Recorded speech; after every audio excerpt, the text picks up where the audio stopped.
Eh bien, bon retour à tous. Ah, c'est terriblement frustrant cette. Quand on te coupe la parole comme ça. C'est toujours violent, ça. Alors, il y avait deux groupes qui sont arrivés avant la fin. Bon. Et donc, c'était un Parce peu que plus nous avons frustrant été pour eux. très peut-être. efficaces. Voilà. Il faut reconnaître qu'on n'oserait pas faire ça dans l'assemblée plénière en présentiel. Non, c'est vrai. Parce que là, on peut pas, personne ne peut vous battre. On ne pourrait pas le faire, c'est ça. Allez. Alors, Étienne, pardon. j'affiche le Jamboard qui est en train de se remplir. On commence groupe 1. Alors, avec Catherine, Anne, Blandine. C'est moi qui vais faire la rapportrice. Vas-y. Alors, je ne sais plus où sont les post-it, mais en gros, on a mis deux idées qui font consensus. La question de la distinction ou séparation des rôles en fonction des charismes ou des compétences, et notamment donc, sur les questions de gouvernance d'un côté et puis de pastoral ou de vie spirituelle de l'autre. Et un deuxième point qui était là aussi une articulation à trouver entre l'universalité qui est recherchée par l'Église et puis les particularités qu'on peut avoir dans chaque mouvement, dans chaque territoire. Donc, enfin, voilà. Et l'idée de faire confiance à la subsidiarité. Et on avait deux post-it jaunes sur plutôt des questions. La première, c'était la question de qui est beaucoup revenu sur la question de la démocratie et de la tension entre le sujet de la démocratie et puis la question de l'appel, notamment dans la gouvernance ou la responsabilité. Et le deuxième point qui répond un petit peu peut-être, mais c'est aussi comment est-ce qu'on peut peut-être répondre à cette question aussi en regardant les communautés et dans les institutions religieuses, et en quoi ces communautés peuvent être inspirantes pour la vie de l'Église. Voilà, et on n'a pas mis de post-it vert. Merci Valentine, merci le groupe 1. Groupe 2, Pascal Morinière, Bernard, Christian Charnet. Alors, je veux bien prendre la parole. Jean-Luc Bosson du CMR, voilà, j'étais le rapporteur, je suis le rapporteur de ce groupe 2. Dans nos post-it roses, vous voyez, distinguer les rôles en fonction des charismes et des compétences. En fait, voilà, on était sensible à cette distinction de la fonction pastorale et de la fonction de gouvernance. Voilà. Hein. Et l'autre point, c'est le post-it qui parle de subsidiarité, là aussi, du service, du lavement des pieds, de la présence aux plus petits, voilà, dans l'idée d'être à côté des personnes dont on parle, des personnes qui sont concernées par les décisions que l'Église doit prendre, être à côté au maximum, au service, plutôt qu'au-dessus. Le sens du jeudi saint nous parlait bien. Et puis, donc, un grand débat entre nous. On a un seul post-it jaune, voilà, que l'on a formulé comme ça. Alors, excusez-moi, je reprends. Voilà, il est tout en haut à droite. Les prises de position sur la place des femmes font débat entre nous. Notre débat, c'est de trouver les modalités d'accession des femmes aux responsabilités pleines et entières dans l'Église. Et on a bien senti qu'on n'était pas d'accord sur tout cela, quoi, voilà. Comment permettre à chacun d'être reconnu, considéré dans tout ce qu'il est. Voilà. Alors, c'était un grand débat et du coup, ce débat nous a pris un petit peu de temps et on n'a pas pu avoir assez de temps pour faire un post-it vert d'autres questions. Mais je crois qu'il y a des post-it qui sont bien opportuns et auxquels on se ralliera volontiers. Je comprends volontiers votre frustration. Merci Jean-Luc, merci le groupe 2. Le groupe 3 avec Chantal, Marie-Vonne, François Fonlu, Monique Bojard, Odile Verrier. Oui. Alors, le groupe 3, dans les post-it roses, il y a, j'essaie de le retrouver, donner plus de place aux femmes et aux laïcs, viser les 50%.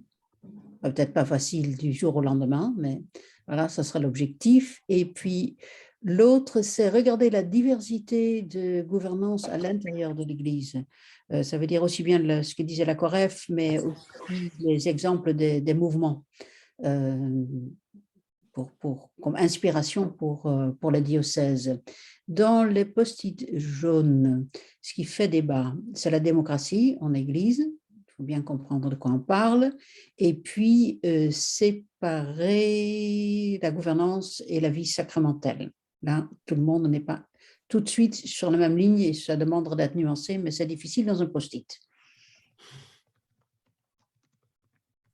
Merci Monique. Merci, groupe 3. Groupe 4 avec Agnès, Emmanuel, Muriel, Sylvie, Vincent. Moi qui me lance. Vincent, merci. Alors, en rose, ouais, c'est en rose. On a mis 2 choses. La première, c'est forte convergence sur beaucoup de choses qui ont été dites autour de la question, enfin de la définition des rôles, des responsabilités, comment ne pas tout concentrer sur la personne du prêtre, comment partager des responsabilités, y compris décisionnaires, et faire participer l'ensemble du peuple de Dieu, notamment les femmes. Et le deuxième point qu'on a mis comme point de convergence, c'est ce qui est autour de l'accueil de tous, de l'inconditionnalité, le fait que l'Église n'est pas une Église de pure. Et dans le post-it, j'ai rattaché là-dedans la question si on veut être accueillant à tous, la démocratie n'est peut-être pas le meilleur moyen. Ensuite, en jaune, on a mis un point qui est autour de la question des binômes, qui est revenu aussi dans plusieurs interventions, et on s'est dit, est-ce qu'il ne vaut pas mieux privilégier d'abord des binômes clercs laïcs plutôt que des binômes hommes-femmes? Et puis en vert, on a mis 2 choses qui nous manquent. Le premier manque, cri du cœur, où sont les jeunes? Voilà, ça a été peu évoqué dans les différentes interventions. Et puis le deuxième manque, c'est une réflexion autour de la question de la démographie des prêtres, alors ça a été quand même un tout petit peu abordé, donc c'est un demi-manque, avec la question derrière cette démographie des prêtres, quelle est la place respective des paroisses et des mouvements, comment on peut avoir des missions communes mouvements-paroisses, et puis quelles conséquences sur la diversité des ministères et pas nécessairement des ministères ordonnés. Voilà, j'espère avoir résumé notre travail. Merci Vincent, merci le groupe 4. Le groupe 5, Bertrand Gourmet, Dominique Blanchet, Dominique Viviès, Louis Courcy, Marie. Oui, voilà. C'est moi qui suis porte-parole du groupe. Donc, dans les post-it roses, on a noté une convergence pour une gouvernance partagée dans l'Église.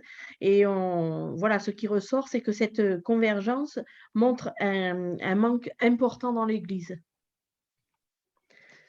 Ensuite, on a noté, toujours dans les post-it roses, cette représentation tripartite du peuple catholique. C'est quelque chose que l'on acquiesce complètement, c'est-à-dire une représentation, donc, évêque, COREF et promesse d'église. Après, on a également noté dans les post-it roses, mettre au centre les plus fragiles, les plus petits, pour les faire participer pleinement à la vie de l'Église. Ce qui a fait débat chez nous et dont on a pas mal discuté, c'est d'une part la recherche de compétences, ce thème de recherche de compétences, et on s'est rendu compte en fait qu'il y a quand même un énorme défaut de moyens, donc qui est un frein financier. Et voilà, et on se retrouve finalement très souvent, enfin c'est par manque de moyens financiers qu'on se retrouve très souvent finalement avec des personnes retraitées, donc censément plus disponibles, qui viennent mettre leurs compétences au service d'eux. Et ensuite, dans les post-it verts, donc justement, ce qui manque, ce sont les moyens financiers. Et on a dit également qu'il... ah oui, puis je vais en ajouter un. Il y a alors, qui peut être un manque aussi, c'est l'éloignement, les moyens de se rendre, notamment de se rendre sur les lieux, notamment pour des personnes en situation de handicap. Et puis, on a noté également qu'il manque aussi une culture de l'appel. Qui on appelle, pourquoi, comment, de quelle manière, etc. Voilà. Merci Dominique. Merci groupe 5. Groupe 6, Marie-Gabrielle, Christine, Nadia, Philippe. Alors, je vais prendre la parole. Pour les post-it roses, on a d'abord dit d'aller vraiment plus vers les exclus, les petits, être plus ouvert à eux. Un deuxième post-it rose, redonner tout son rôle et son sens au lavement des pieds. Ça nous a beaucoup marqué. On a eu des échanges. Fallait-il en faire un sacrement? Nous étions un peu divisés, mais assez majoritairement pour. Et enfin, et bien sûr, j'aurais peut-être dû commencer par là, donner toute leur place aux femmes, enfin. Pour les post-it jaunes, 2 post-it jaunes, comment l'Église, puisque c'est ce qui avait été dit, mais on l'a transformé à comment l'Évangile peut éclairer nos consciences sans que cela clive ou exclue. Deuxième post-it jaune, concernant les prêtres, on avait envie de dire ne séparons pas trop le spirituel du temporel, puisque ça avait été une proposition qui avait été faite de séparer l'évangélisation du management. Nous, on n'est pas convaincus, ça fait débat. Et enfin, les post-it verts, alors on en a 2. On aime beaucoup l'idée des 3 entités, mais on aimerait qu'il y ait une 4e entité qu'on a appelée les jeunes. Voilà, place des jeunes en 4e entité. Et deuxième post-it vert, on aimerait qu'il y ait vraiment des nominations plus lisibles et plus participatives des évêques et des prêtres, et que soient aussi évalués les prêtres et les évêques très régulièrement. Ça leur serait utile et ça serait profitable à tous. Merci. Merci Nadia. Merci le groupe 6. Le groupe 7 maintenant. On est parfaitement dans le timing. André, Bernard, Christine, Dominique, Thérèse. Oui. Alors c'est moi qui vais faire le compte rendu. Alors dans nos post-it roses, on avait l'idée d'une église plus ce qui a été dit responsabilisante, qui donne sa place à chacun et chacune. Du coup, dans la vie de l'église, qu'on soit laïque, clerc, homme ou femme. En deuxième point, il y avait cette question en effet sur la place des femmes, et du coup, on l'a exprimé en disant l'égalité dans la vie de l'église pour les femmes et les hommes, qui est cette égalité qu'on retrouve aussi bien les femmes que les hommes dans la vie de l'église. Et une troisième qu'on n'a pas trop redétaillée, mais on disait qu'on était tous d'accord sur dire en effet partir des plus petits, compter sur les plus petits dans la vie de l'église. Voilà, dans les post-it jaunes, dans ce qui faisait débat. Alors, c'est pas tellement dans ce qui faisait débat, mais c'était des questionnements qu'on avait dans l'idée de séparer la gouvernance et le ministère presbytéral, une proposition qui avait été faite. Voilà, on se questionne sur comment cela peut être fait. Voilà, c'est un point qui mérite d'être approfondi. Et il y avait également une réflexion qui était faite sur la place des petites communautés. Ça a été ressorti, une proposition aussi, voilà, plutôt que d'avoir de grandes paroisses, plutôt s'appuyer sur des plus petites communautés avec notamment des responsables voilà, qui seraient nommés pour une période limitée. Voilà, mais c'est des choses peut-être aussi à questionner, encore à réfléchir. Et dans les points qui manquent, alors c'est pas tellement des points qui manquent, mais des choses aussi qui sont à approfondir. Il y avait l'idée de comment le fonctionnement des mouvements et des congrégations religieuses peuvent inspirer le fonctionnement des paroisses.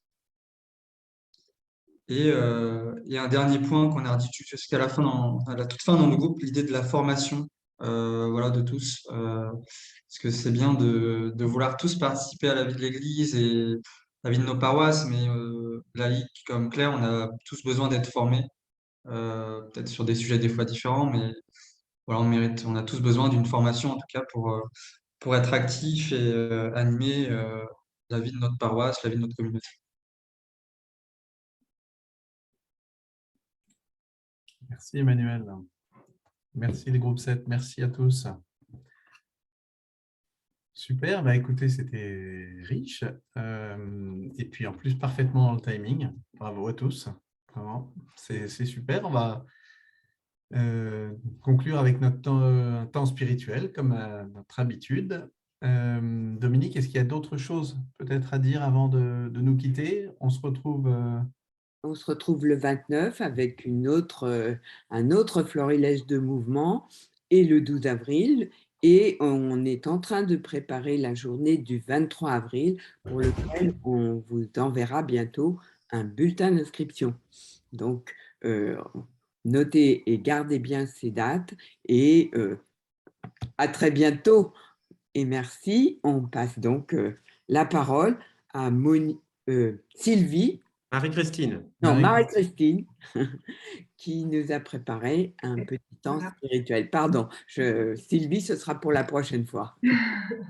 Oui, je voulais vous proposer de prier pour la paix suite à l'appel du pape François de dimanche dernier, où il a dit ceci, au nom de Dieu, je vous le demande, arrêtez ce massacre. Je vous propose ce soir, donc, après nos partages, pour construire l'Église de demain, une Église pour la paix, de nous unir à la voix du pape, une voix qui crie dans le désert. Alors j'ai choisi le chœur de Crimée comme fond de musique pour accompagner notre prière.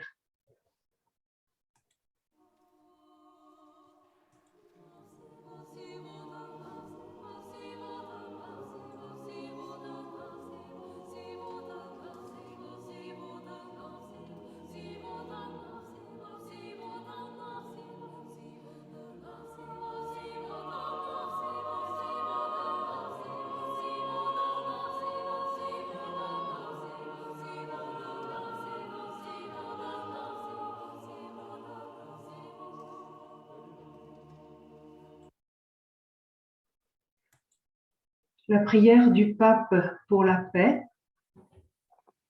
Seigneur Dieu de la paix, écoute notre prière.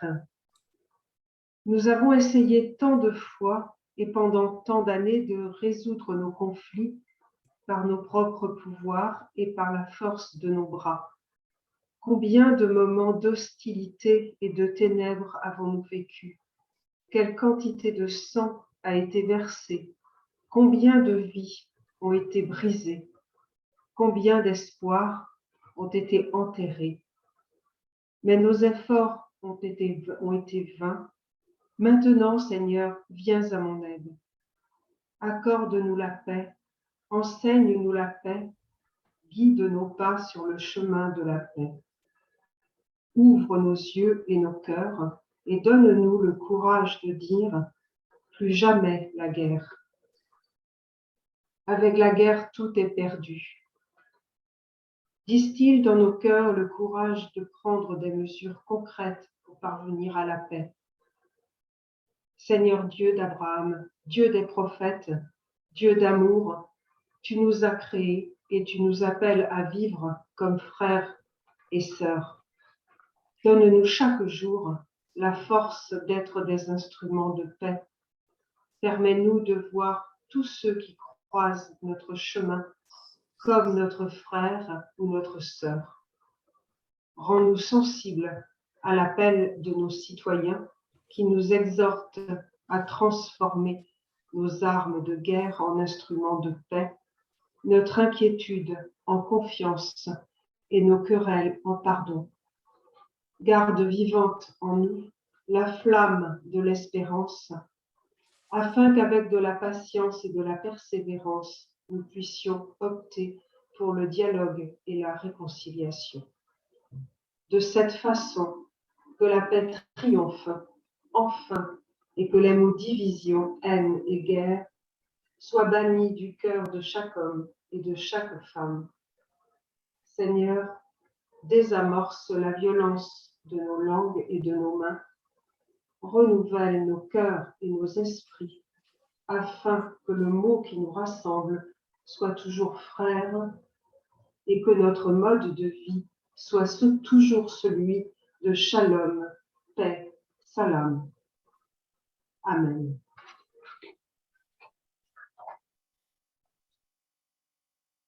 Chacun de nous peut s'interroger comment cette prière du pape François me rejoint dans mon quotidien. Moi, aujourd'hui, dans ma famille, dans mon travail, en église. Comment suis-je un artisan de paix? Ai-je suffisamment confiance en toi? Mon espérance est-elle suffisamment forte que je sois témoin de ton message d'amour dont notre monde a tant besoin?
Et pour terminer, je voulais vous proposer de dire le Notre Père à l'envers. Quand Dieu supplie l'homme, mon fils, ma fille qui est sur la terre, fais que ta vie soit le meilleur reflet de mon nom. Engage-toi pour mon règne à chaque pas que tu fais, dans chaque décision que tu prends, dans chaque attitude et chaque geste. Construis-le pour moi et avec moi. C'est là ma volonté sur la terre comme au ciel. Reçois le pain de chaque jour, conscient que c'est un privilège et un miracle. Je te pardonne tes erreurs, tes chutes, tes abandons, mais fais de même face à la fragilité de tes frères. Lutte pour plus de justice et de paix, et je serai à tes côtés. N'aie pas peur, le mal n'aura pas le dernier mot. Amen.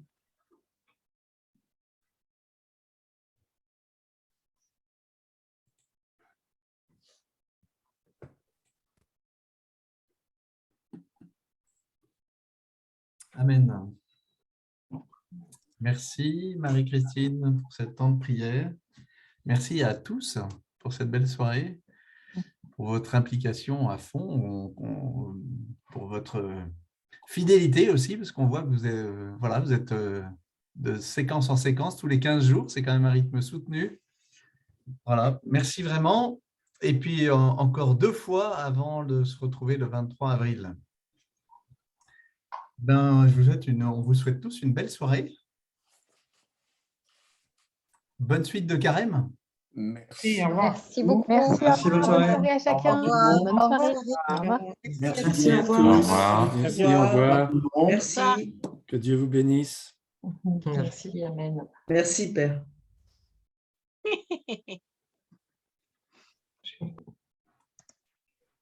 À très bientôt. Allez, à À la bientôt. prochaine.